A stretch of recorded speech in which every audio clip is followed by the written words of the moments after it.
welcome back. We are here to close out Group B. Maybe some tiebreakers. There will also be tiebreakers in Group A. It'll be a fun day. Actually, unironically, every game counts. Yes. They brought us in for the games that matter, obviously. Yes, sir. Jat and I, first time casting together internationally in at least 5 years. An undetermined amount of time. I actually would love it if someone could find the last time you and I cast together at either an MSI or Worlds, because I think it's at least 5 years, maybe longer. It's an absurdly long amount of time. So it's good to be back with you. I agree. For these. It's good to be here. So we're going to see if DRX, they will clinch first seed. They will go the way of Fnatic. They will lock the top spot. They will lock themselves into the group stage at Worlds. If Mad Lions win, they are tie-breaking for first. 4-1 each record. Congratulations, 4-1. RNG could join them. We'll have to see, but that's Mad Lions forcing a tie-break. If they win, the chance to take the top spot themselves, which will allow them to make the group stage of Worlds still without winning a best of 5. Yeah, that would be the dankest timeline. Yes, it would. If they managed to actually pull all of that off. But I will say, being on red side is a slight disadvantage. Currently, blue side has about a 60% win rate. I need to quickly chime in that Bel'Veth has been locked in. I know, this is good. Yeah, I didn't want to air creep, but it's like it's Bel'Veth.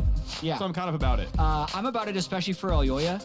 Putting him on a carry jungler, especially if Niski's on something that is going to be enabling and supportive, that's right in his wheelhouse.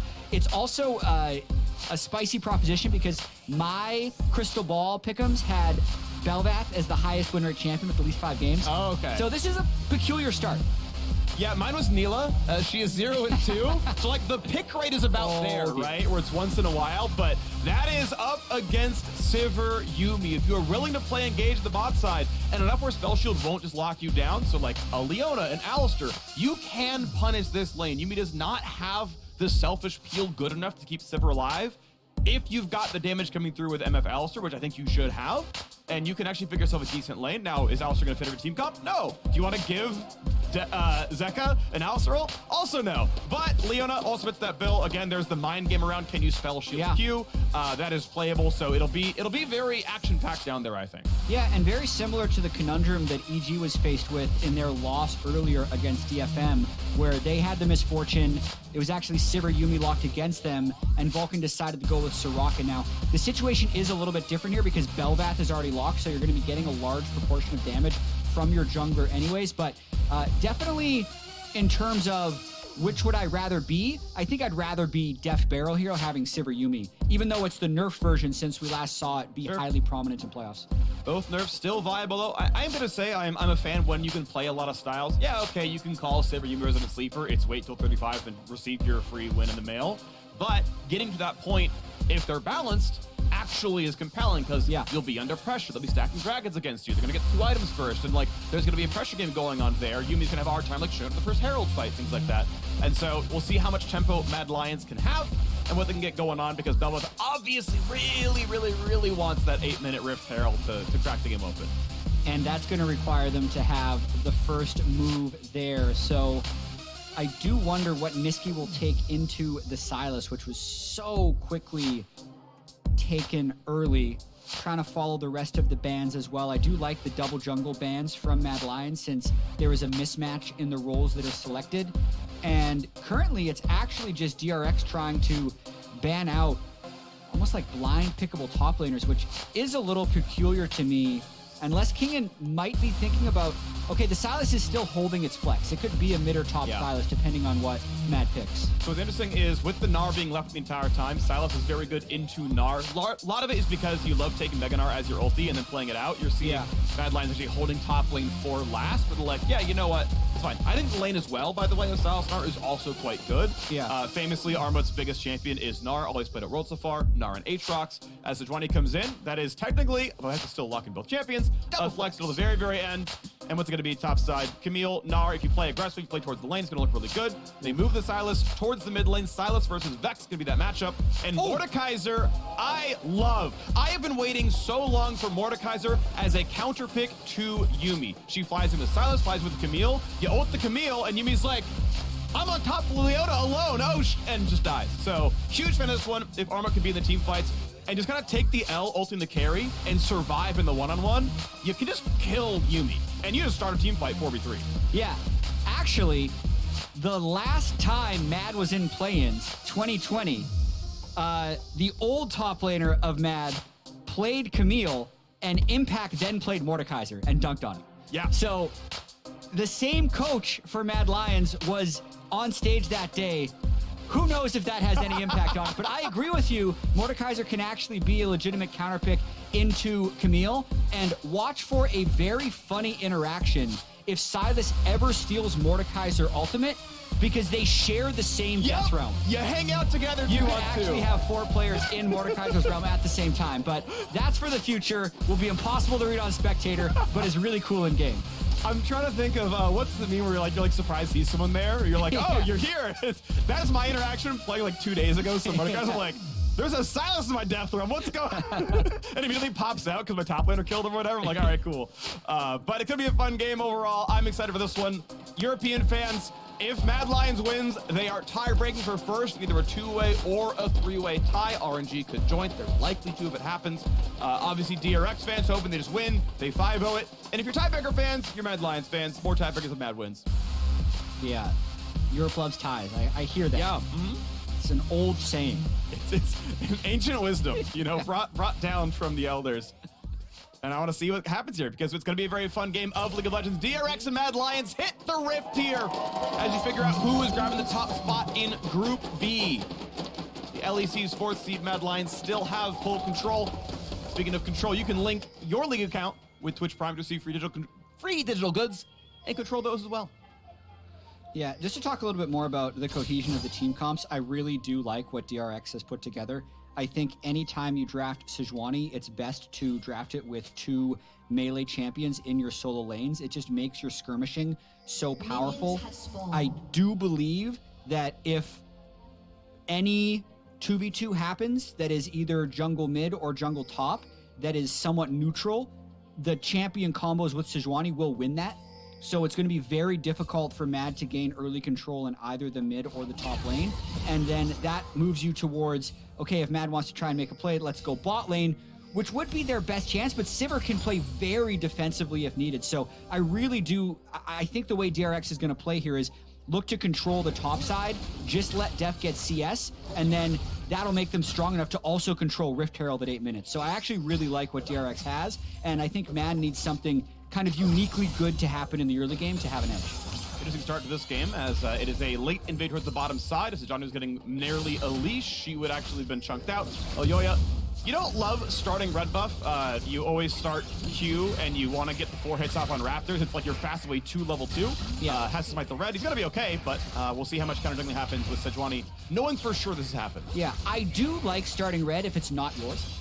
And you're able to start with the opponent's red. But that is the danger, right? Because this, I think that a cross by Sejuani into the red buff of Bel'Veth could be advisable, but based on the way Niski has controlled this mid wave, as with early push, actually makes it impossible. So that's actually, to me, a really good start by Mad.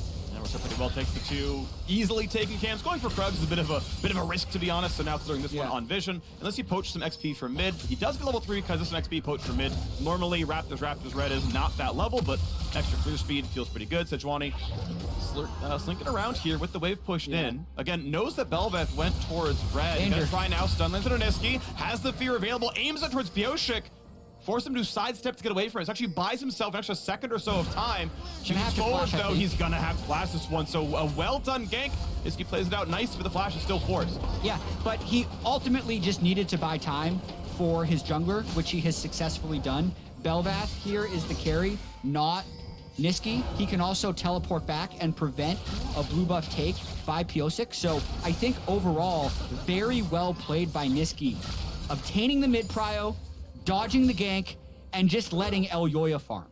Yep, 2 camps lead right now for the Bel'Veth. Those are 20 about to get... He is now flash scuttle. Yeah, and this makes it a little bit scary because you can always Q flash, but Zeka, with not a mana to follow up in any meaningful way, I don't think there's a chance that Niski dies anymore. Zeka will need his first recall. Before too long, and unfortunately, I don't think has enough farm to finish Lost Chapter. Every mid laner would love to play a lane long enough to get a Lost Chapter recall. Yeah. Zeka, though, I think needs the mana before that one, so we'll see what he gets, but it won't be a ton. Yeah, I give very high grades to the way Niski has played this early game. He's absorbed 2 jungler ganks, is only down about 5 CS and his flash, but also has match TP with Zeka, so very well played on the Vex so far. Yeah, he's given Bel'Veth a 3 camp lead. That's the big thing, right? It's 4-7 right now, and she can take her own Krug still. She can get Raptors when they respawn. That is what you want to be here on this champion. And usually does build somewhat damage. Look at like all-time pro sets for Bel'Veth. There's under 100 games across all leagues. And it's usually Blade of the Ruin King, about half the time Kraken Slayer, and you go things like Death Stance. It's not like the Dead Man's Plate stuff, like the tankier version that you see like from Viego's. So yeah, it is going to be a damage champion. It is going to be a carry, and it's going to be about Elyoya being the difference maker. Yeah, double CS at the moment, even though Sejuani will quickly ramp that up since Sej has been back to base and there's still no recall yet from Bel'Veth. I also think, other than that, like the game has gone very much the way you would expect it to. Bot lane having push is the somewhat unexpected part since DRX really has pressure everywhere. Ooh, Unforgiven with Cleanse not heal knows that if Deft like lands a flash Q, yeah, you're flashing and hoping you don't die from something else out of Yuumi. I mean, Barrel, if Barrel's on the top, it's actually just flash Ignite, and then Q lands and you just kind of die to it. So it has to actually drop that entire wave. So Unforgiven, given a bad recall, down 8 CS, and it's going to get worse. And the question is, does DRX take a tempo recall? They should be on Noon Quiver money, even though he did a Doran's Blade start. I think he's farmed enough that he has 1,300. So this is actually a very good recall. I would like to turn this into Dragon Control. I'm always a big fan of, okay, our bot lane has infinite priority. Start the Dragon second early. It takes half a turn of your jungle to get it. We'll see. Noon Quiver Control Ward. DRX just have infinite control of bot lane from this one. Yeah. Freak, looking at the Bomby Cinder by Mordekaiser, I know you're a Mordekaiser enthusiast. But yeah, big one. What's your review on this is the first item?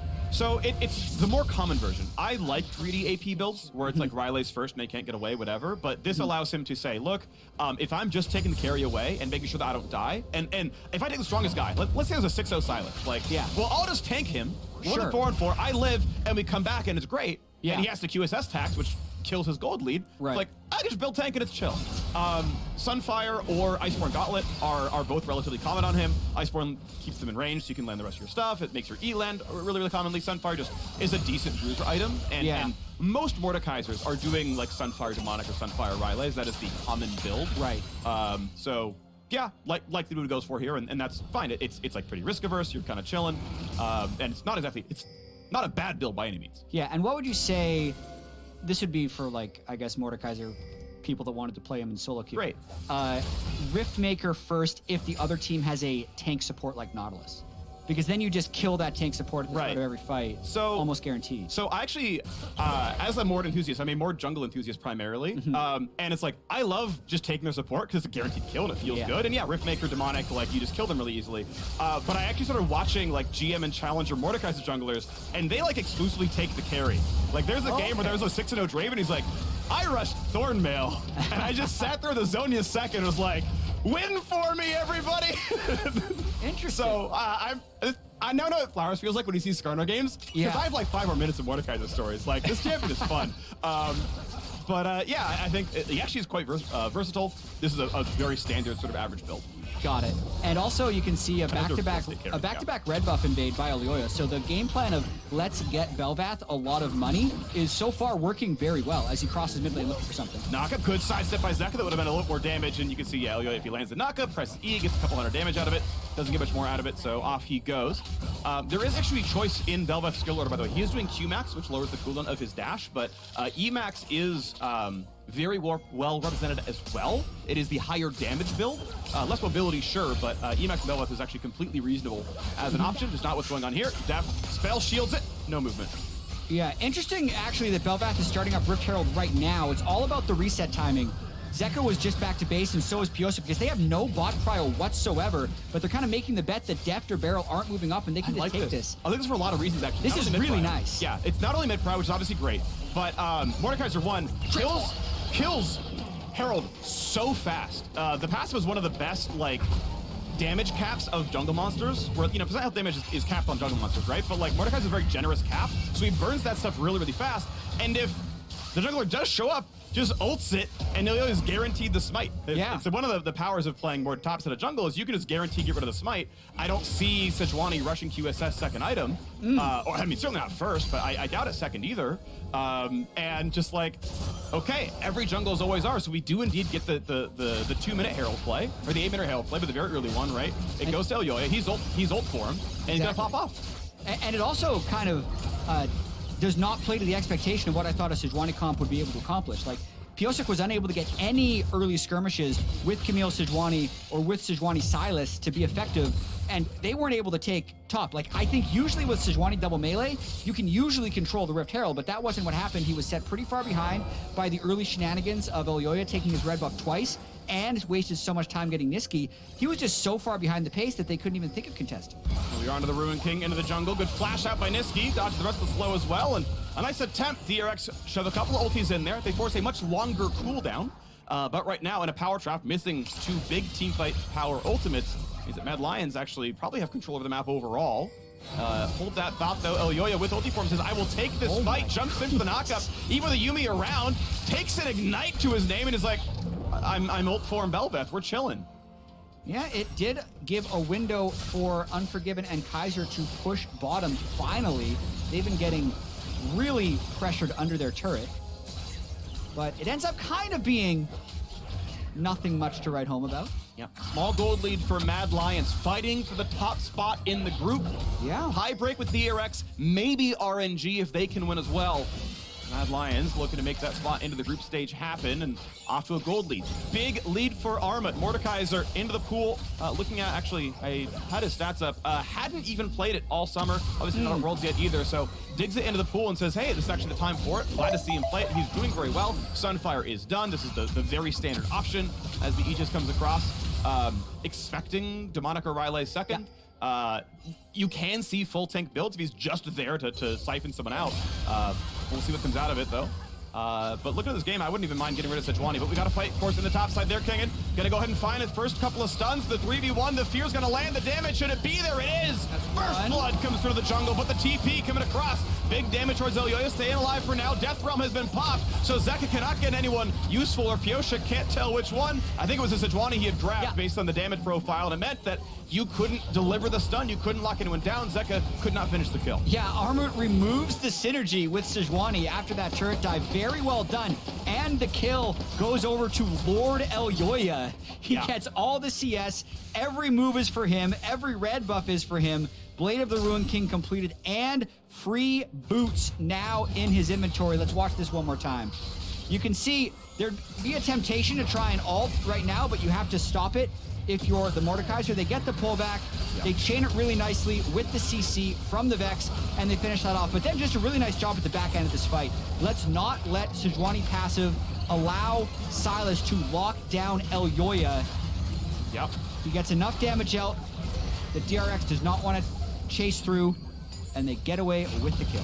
And I would guess that Zeka is Q-Max on Sylas, being that he's into a ranged matchup. You can't really easily spam the melee range W. Like if you're a Akali, it's probably W-Max. Yeah, so it's Q-E-Max. I just looked over at your screen. So the repeatable low cooldown damage isn't there, which means Elyoya actually should feel very safe when slightly isolated, because, you know, it is a lower DPS build. It's way through its push power and whatnot. It lets you play a melee range lane, but now with the Herald being summoned up, it'll be spread across the 2. You saw Kaiser backs up far enough away to not leech local gold. So all 5 plates go over. First turret, local gold goes over. Actual turret, local gold goes over. Shared between Armut and Elyoya, who are just going to be huge carries in this game.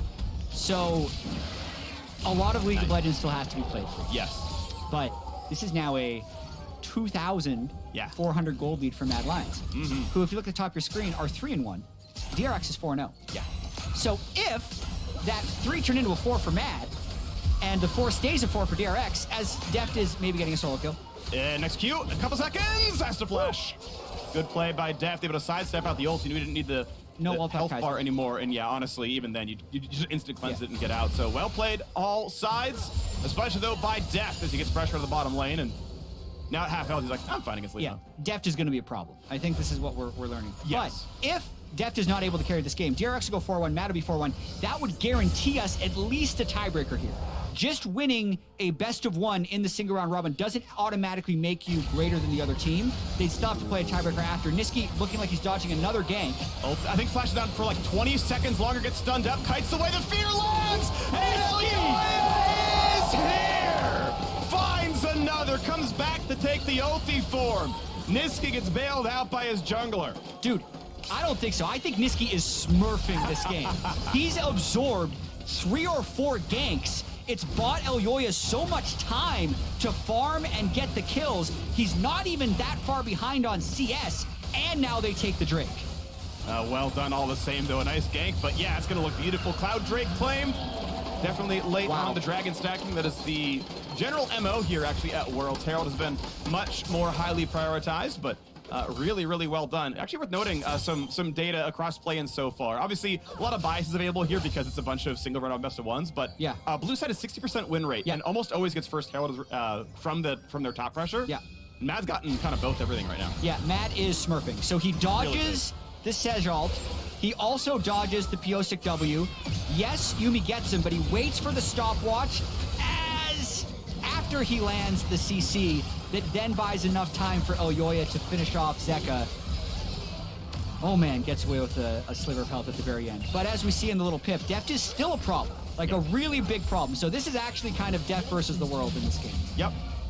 And Mordecai is just going to be ulti Sivir, as it turns out, in these fights. So Sunfire, he's got himself... Well, the ult is a projectile, right? It is spell shieldable. So it is spell shieldable on reaction if Deft is... So you remember from LCS playoffs, we had like Vi Sivir, and somehow every single time Santorin was able to smite off spell shield from... Or like it was Hans Sama and like Closer was able to smite every time. So like, I mean, the timing window gets absurdly tight, but... Ult range, it is a longer range than Smite, but if you are in range, you can be like, I'm ulting you, and then you can try to smite off Spell Shield right before it lands. But he doesn't have Smite, he's top lane. You're right, I'm stupid. So we got to fight in the top side. It's already Forgiven going down. You play so much jungle ward, you're like, this is the tech. I'm so stupid. Yeah, well, forgive me for that one. He'll TP onto him. Anyway, a kill in the mid side. Apologies for the mistakes there. Zeka has done nice things there, getting themselves a kill on the board. Still a 2,500 gold difference, but Deft now hoovering up mid lane.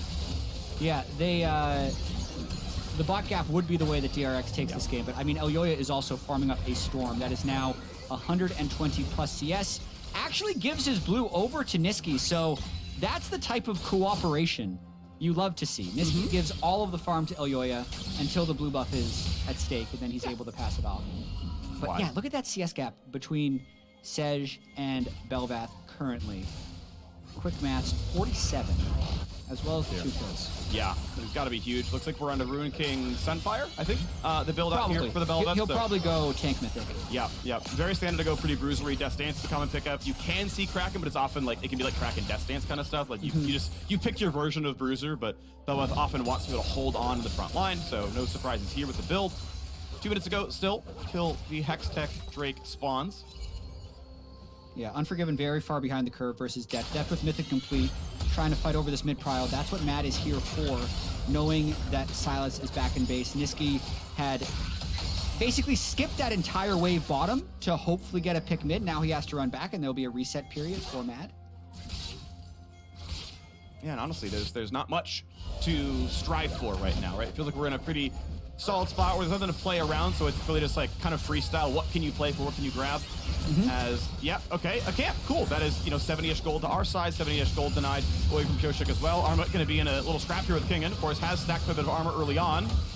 Looking to ult, maybe from Kingen's side, and doesn't want to lock him down. He had reinforcements coming, and either one you can cast it on the Kyo side or the Mordekaiser side. Just like, okay, we're going to keep you here for 8 seconds, and then it's 3v1, so you'll die afterwards. But either one, we're going to press that button out, and we get the Herald spawn now to the bottom side as no one is here. This turret is almost certainly just going to die. Bad Line's going to find themselves with 2 on turretly. Both solo laners show top lane for Mad, so Elyoya uses that opportunity to go take the bot turret.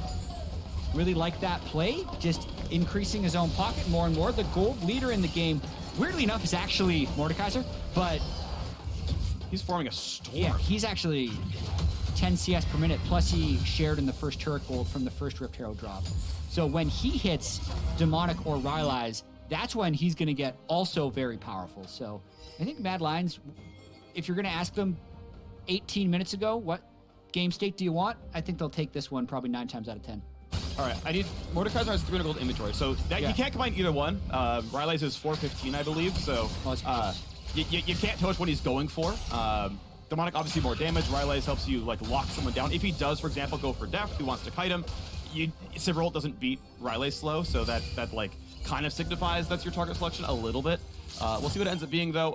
Unfortunately for him, doesn't get another recall timer off before the dragon spawns. It's up in 12 seconds. QSS not in for Pyosik. So if you want to ult him to guarantee the smite for your jungler, that is certainly an availability.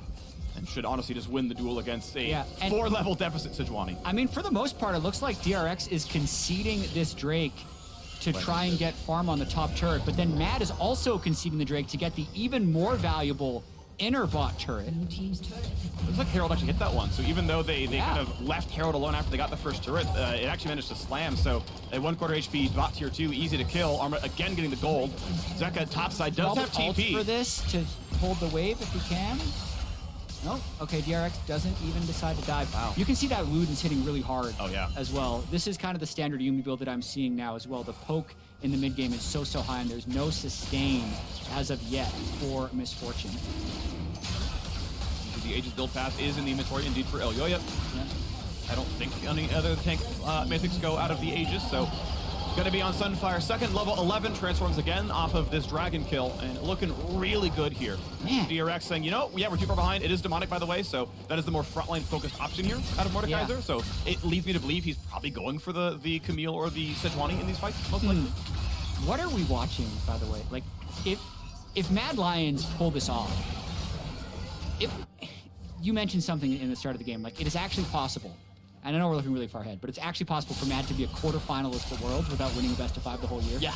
Because what that means, if they win this game and then also win the tiebreakers to actually get first in this group, that would put them in the group stage. Yeah. In which case, you do well in the group stage. You best also of ones. They're just the best of one's guts. By the way, best of ones did get LEC first team All Pro for Elyoya, for Niski, for Unforgiven, for Kaiser, for 4/5 of their roster. The one guy who didn't is actually the gold leader in the game at 8,600, which is Armut's Mordekaiser.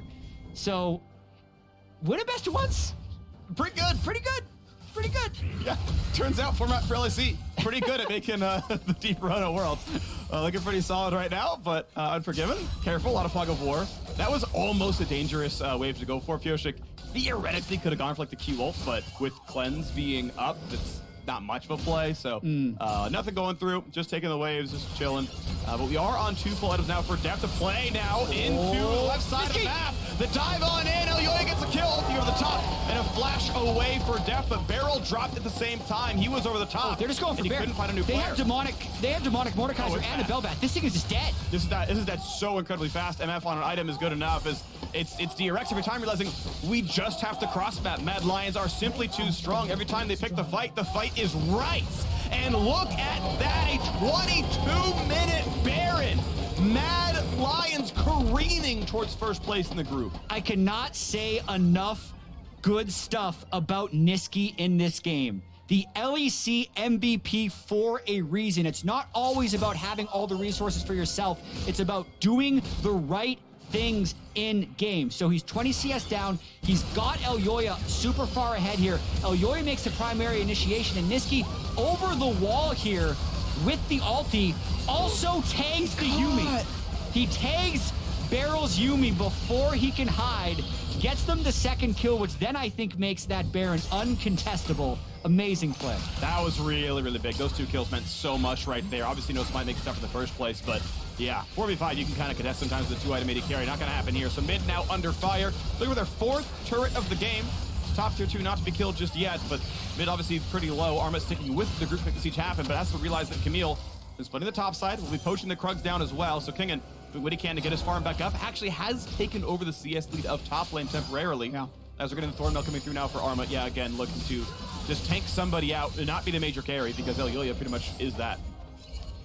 How many minions can Deft kill? That is the new minigame for DRX. Yeah. Ideally, they would have been a lot more active in the early game with the Sejuani and the double melee topside, but now it's all about being a front-to-back team comp. Pyosik needs to be within auto-attack range of Deft so that when Mad does hit the Sejuani, Deft is able to fire through. There are relatively short ranges on Mad, so if they don't have a clean engage, Deft's ricochets can do a lot of damage. But at this point, that's a pretty rose-tinted take because Mad Lions is very far ahead in this game. They're doing so well right now, Niski. Getting a couple of wards down to the bottom river as it's just Mad Lions owning that one. We are under 7 minutes from an Ocean Soul here as well. Mad Lions Baron buff will time out. 2400 gold on the Red Bull Baron power play, but will time out. They're going to take their, looks like, final resets. T-minus 1 minute till DRX spawns. That is usually the call. You can greed if you have TP, where you can recall at like 15 and then just like finish a mythic or something or some kind of big item, then TP in instantly. But for the most part, if you're going to walk, use your own legs, recall it 1 minute, get back out of the map, make sure your waves are good, get your wards back down.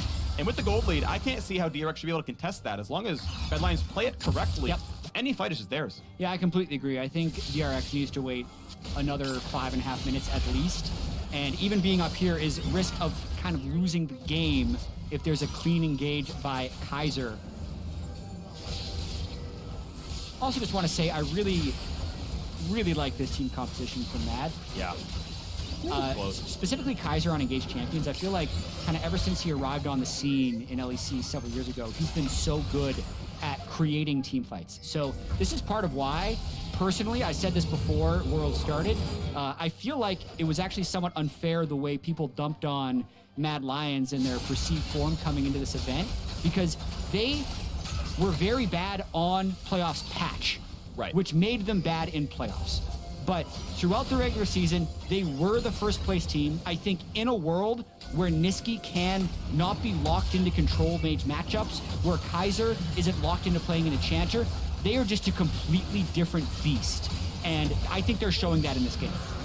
Looking good right now. Elyoya finds himself his third Drake, and it's looking very good on a 5,000 gold lead. DRX gonna keep trying to get what gold they can. And they have found 3 turret kills. Like, to their credit, the amount of cross-up DRX has done, I mean, this game has felt so absurdly in control. The gold lead is only, in air quotes, 5,000. Okay, it's 5,000 and 3 Drakes. That is a ton of power.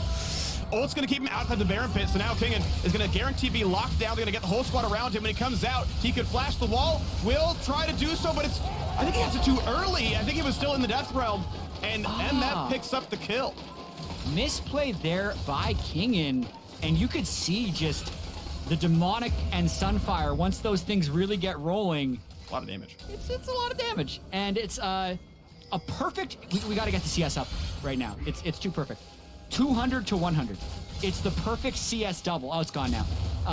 In jungle? Yeah, that would have been the Elyoya Horizon, I think, where he's exactly 100 CS up and also being double the CS of the other jungler. But they're going for a fight. Yeah, 6-0 objectives. Don't keep that one too far away as well. Piotr forced to be flashing away to stay alive. Kaiser will survive the tower. Yuumi wants to put the ulti on, but not enough in time. Almost kills him, but not enough coming across. He will survive it. Teamfight looking pretty good. Arma forced to flash to safety. The chase on in. Zeka gets 1, and he's got a Yuumi in the pocket. Could they get more? They jump on in. The bot line's in danger, but Deft is down. That means Zeka pretty much left alone with a pocket cat. Kingen, Keepy's back in though, looking to make one happen. 3v4. Yuumi heals. She's got plenty of mana still.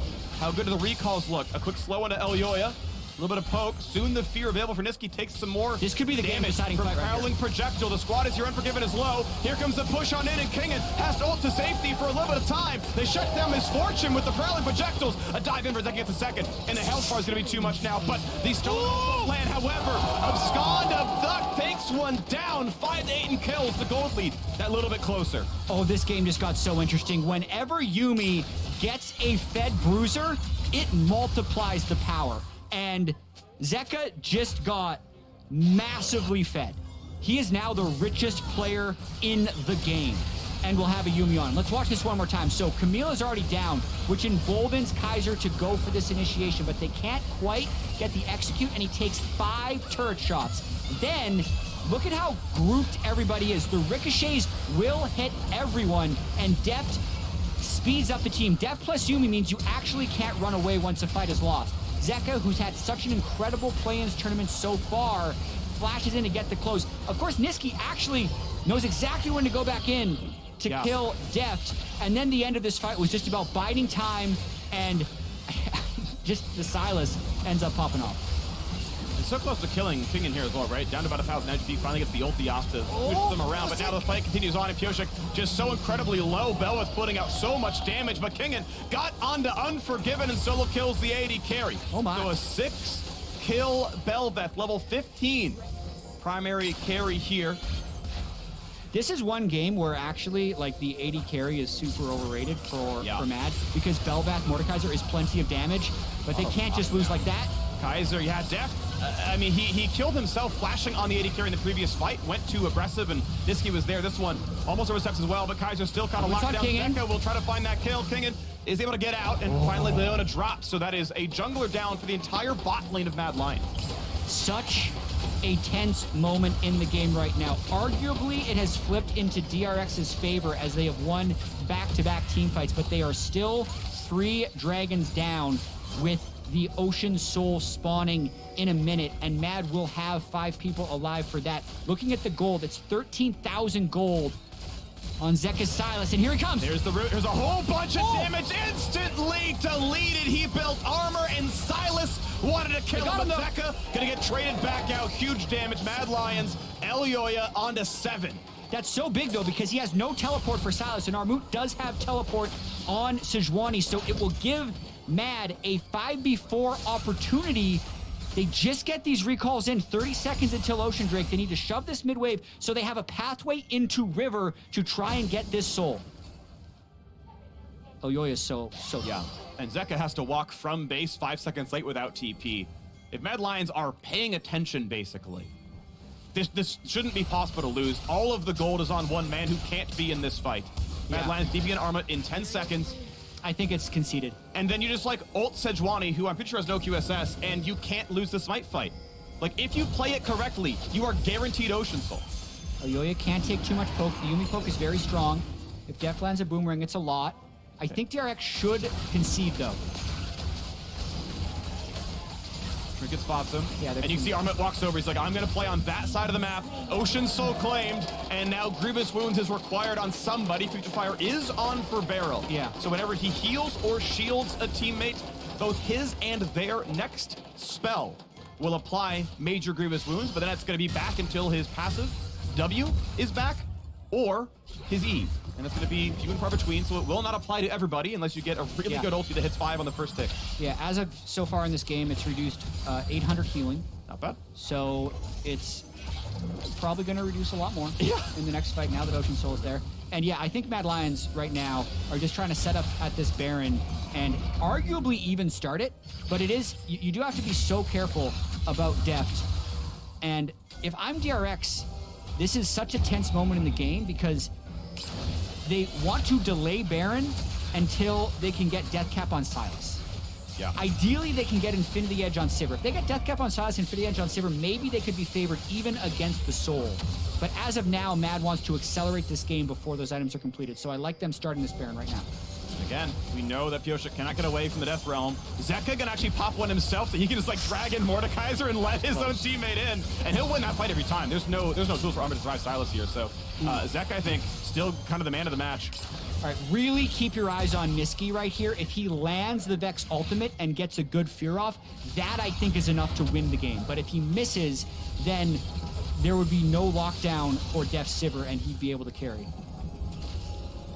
This is a win right now for DRX if they pushed Mad back onto the mid lane because it buys them time and Death Cap is completed. That's huge. That is huge. Zeka is gigantic. He is such a massive force. Control with inventory for good measure.